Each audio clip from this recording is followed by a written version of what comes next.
Former Democratic Congresswoman Donna Edwards, now a senior fellow at the Brennan Center for Justice. MSNBC and NBC News national affairs correspondent John Heilman is here. MSNBC political analyst Elise Jordan, a former advisor to the Rand Paul campaign. And Jonathan Lemire, White House reporter for the Associated Press. Elise Jordan, I have this physical feeling of being just repulsed listening to, be it a figurehead. He is the head of the Republican Party, and I've described myself as a non-practicing member, but I don't know what other word to use other than repulsed, that the head of the Republican Party today essentially threw his weight behind someone accused of stalking and engaging in sexual activity with a 14-year-old. And this was foreshadowed yesterday by Kellyanne Conway on Fox and Friends when she actually seemed to shock the host of Fox and Friends when she said she dismissed the charges against Roy Moore and said, well, tax reform is going to be tough to pass, so we need all the votes. And I took that as more of a side comment. But then today you see actually she is representing what President Trump himself believes, and he indeed doubled down again. I think that the debate that's happening right now within the Republican Party are Republicans who want to win at absolutely any cost and Republicans who are saying, stop, there's no legislation that is worth supporting child molestation. Is it that strategic, John Heilman, or is it simply, more than a dozen women, let's put their pictures up, more than a dozen women have accused Donald Trump of sexual misconduct.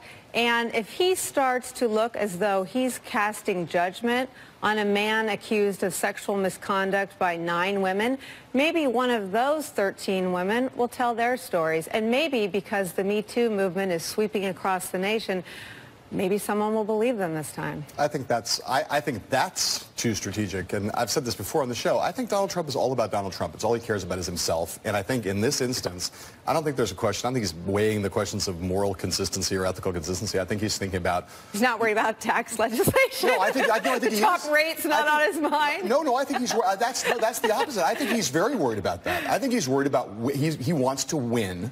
He wants to get that legislation passed. To not get through a year and have any major legislative accomplishments would be devastating for him. And he's looking at this thing. Before, it seemed to me that he was afraid to go against Roy Moore because he thought he would lose again. Now I think he's looking at the situation and thinks there's a chance Roy Moore can win. And if Roy Moore can win, that is ultimately in his interest, because in his interest, all he cares about is getting a big legislative win. So I don't think he cares about the morality. I don't think he cares about the party. I don't think he cares about intellectual consistency on the question of sexual predation. I think all he cares about is who's likely to win this race and what does that mean for Donald Trump. If Moore can win, I'll be on Moore's side, and that would be good for me because it means a greater likelihood of tax legislation getting passed. That will be a win on the chalkboard for me. And I guess, Donna Edwards, I refuse to sort of sit here and I mean, there's nothing normal about throwing your weight behind a child molester. So when he says, as President said, he denies it, I almost heard in him, you know, I denied it too, and I went, I mean, he's almost projecting onto Roy Moore his own circumstance. Well, I know that's what I heard, and he didn't just deny it, he totally denies it. Right. What the he president denies it. said. He totally denies it. He totally it. denies it. And I think what the president was saying there, and he knows that he denied it and totally denied it. 17 women, and the president denied it. 9 women, Roy Moore denies it. And that's just not enough in this environment. And I have to believe that Alabama voters are going to go to the polls and they are going to deny Roy Moore and deny this president. I mean, I worry, too, not just about what it means to the Republican Party, but what it means to us as Americans that we could sanction having somebody who preys upon children. A 14-year-old wanders the mall looking to pick up young women, and then everybody's saying that that is okay, and you can land yourself a job in the United States Senate. Yeah, listen, John, let me put it to you this way. I understand that in a criminal context, people are innocent until proven guilty. That's not what this is. This is a campaign. This is a special election to serve in the U.S. Senate and to govern under the banner as a Republican for whatever that's worth these days. Not much. But why is there not anyone in this White House who can pump the brakes on a child molester? We saw the president, they did seem to hit pause about a week or so back. The original statement did preached some caution. They said, well, if this is proven true, he should step aside, etc. Let's diagram their defenses. So that was the one on the trip. And then we'll try to find some of Sarah Huckabee Sanders this week, because she landed this week on, well, we'll leave it to the people of Alabama. That was sort of the intermediary position. And I think that's key here, because there's an evolution. And Trump's been hearing from Steve Bannon and others in the last few days. Trump cares about Trump, as you said. Trump cares about Trump's base. And Trump has told people that he was led astray in the primary. He should have backed Roy Moore all along, he believes, instead of Luther Strange, the candidate that lost. He knows there's a great overlap between people who support Roy Moore in Alabama and people that support Donald Trump in Alabama. And I think he feels like if Moore were to go down here because Trump didn't support him, or if Trump spoke out against him, I think that would be a real problem. But play that out for me. Why would that be? What, you think Trump would lose Alabama? No, I don't think Trump would lose Alabama. I don't understand. That doesn't make any sense. He has told people around him that it's not a question of losing Alabama, that Alabama would go blue in the next time around. But he feels like there's an energy there, that he speaks to a movement, this is what he is saying, to people close to him, and that he doesn't want to let his base down by coming out against. So he can't reject a child molester because the Trump base is for the child molester?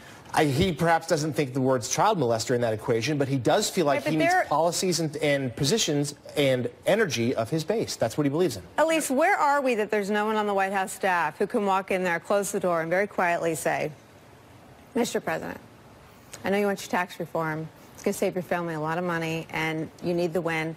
But you got a lot of problems right now. You got Bob Mueller closing in on this West Wing. He's going to interview Hope next week. You know, Hope's seen a lot, Mr. President. Why can't you just this one time get on the right side of history? Is there no one on that staff? Who would say that? Is there anybody? I thought that Ivanka Trump would have been able to say that, and her very harsh statement that is now being weaponized in an ad against Roy Moore, a very effective ad that the Doug Jones campaign is putting out that has Ivanka Trump saying there's a special place in hell for child molesters. You have Senator Shelby, who is saying that he's unfit. You have Senator Sessions saying that he believes the women. This is what is being pumped around the Alabama airwaves. And I find the timing, John, you say that you think that this is a political calculation. It's an odd political calculation given that the polls have been plummeting for Roy Moore, given that Doug Jones has momentum, even as far-fetched as it seems for a Democrat to win in Alabama. This is not a slam dunk by any instance. But here's where the synthesis comes, the synthesis between these various views. Trump sees himself in Roy Moore. He does. And he sees the politics of it, too. The momentum was for Hillary Clinton. All the polls said Hillary Clinton was going to win. And there were all these people in the Trump base standing up saying, fake news, fake news, fake news. He listens to these press conferences. He recognizes the dynamic in Alabama where he hears Roy Moore's defenders attacking the Washington Post, saying these women have made it all up. He thinks that the women who attacked him had made it all up. I believe he believes that. I'm not crediting it, but it is. He sees this as a microcosm of his victory in 2016, and he says, this guy, everyone said I couldn't win. Everyone says this guy can't win. People said I was a predator. People say he's a predator.